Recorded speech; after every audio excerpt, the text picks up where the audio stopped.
வணக்கம். MCX gold August futures trend பற்றி இந்த வீடியோவில் பார்க்க போகிறோம். வீடியோ எடுக்கப்பட்ட நேரம் காலை 11:48 ஜூலை 1, 2026. இது இன்ட்ராடே ட்ரேடர்களுக்கு உண்டான நிலைகள், ட்ரெண்ட் என்ன, நிலைகள் என்ன என்பதை பார்த்துக்கிட்டோம். அப்படின்னா நேற்று, அதாவது ஜூன் 30, 2026, இது இந்த நிலைகளுக்கு இறங்கி இருக்க வேண்டும். 1,37,750, 1,35,425 நிலைகளுக்கு இறங்கி இங்கிருந்து ரீபவுண்ட் ஆகியிருக்க வேண்டும். ஆனால் அந்த அளவுக்கு இறங்கவில்லை, மேலும் ஏறியது. நேற்று ஏறியது பார்த்திங்கன்னா உங்களுக்கே தெரிஞ்சிருக்கும்.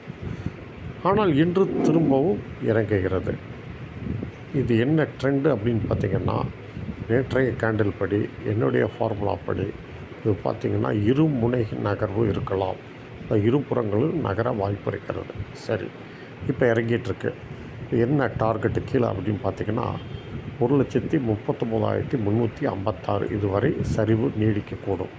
அதே சமயம் 1,39,356க்கும் 1,36,196 என்ற நிலைக்கு இடையில் வந்தால் ரீபவுண்டாக வாய்ப்பு இருக்கிறது. அதே சமயம் 1,36,196 உடைக்கக்கூடாது. இதுதான் சரி. ஏற்றம் இருந்தால் 1,45,704 என்ற நிலை வரை டெக்னிக்கலாக செல்ல வேண்டும். ஆனால் நீங்கள் எப்பொழுதுமே அதற்கு முன்னாடி இது இன்றைய ஹையை நீங்கள் இதை வச்சுக்கலாம், இன்டர்மீடியட் ரெசிஸ்டன்ஸாக வச்சுக்கலாம்.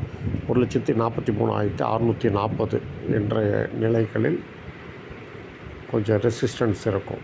அதனால் இது டெக்னிக்கலாக இங்கேருந்து ஏறினா டார்கெட் இது. ஆனால் இங்கே தடுப்பு இங்கே இருக்கும். அதனால் இங்கே ரிவர்ஸ் ஆக வாய்ப்பு இருக்குது. அதனால் இதை தாண்டினா தான் இந்த நிலைகள். அப்புறம் இந்த நிலைகள் கிடைத்தால், அதாவது 1,45,704க்கும் 1,48,874 என்ற நிலைகள் கிடைத்தால்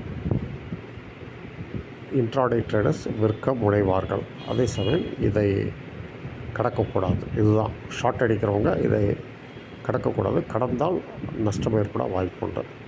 இதுதான் அவங்களுக்கு நிலைகள். இது இன்ட்ராடே நிலைகள். டெலிவரி நிலைகள் பற்றி அடுத்த வீடியோ போடுகிறேன். அதில் எப்படின்னா, டெலிவரியில் இந்த வாரம் டெலிவரி ட்ரேடர்ஸ் எதிர்பார்த்த ட்ரெண்ட் என்ன, எதிர்பார்த்த டார்கெட் என்ன, இப்போ என்ன இதில் வர்த்தகமாயிட்ருக்கு, அந்த மாதிரி இதில் அந்த டெலிவரி இதில் நான் சொல்கிறேன். அதற்கு முன்பு எங்களது யூடியூப் சேனலை சப்ஸ்கிரைப் செய்யுங்கள். பெல்லைக்கானை அழுத்துக்கள். பெல்லைக்கானை அழுத்தும் மூலம் புதிய வீடியோக்கள் போடும்போது உங்களுக்கு நோட்டிஃபிகேஷன் வந்துவிடும். மேலும் எங்களது வீடியோ பிடித்திருந்தால் லைக் செய்யுங்கள், கமெண்ட் செய்யுங்கள் மற்றும் உங்களது நண்பர்களிடம் ஷேர் செய்யுங்கள். நன்றி, வணக்கம். மீண்டும் அடுத்த வீடியோவில் சந்திப்போம்.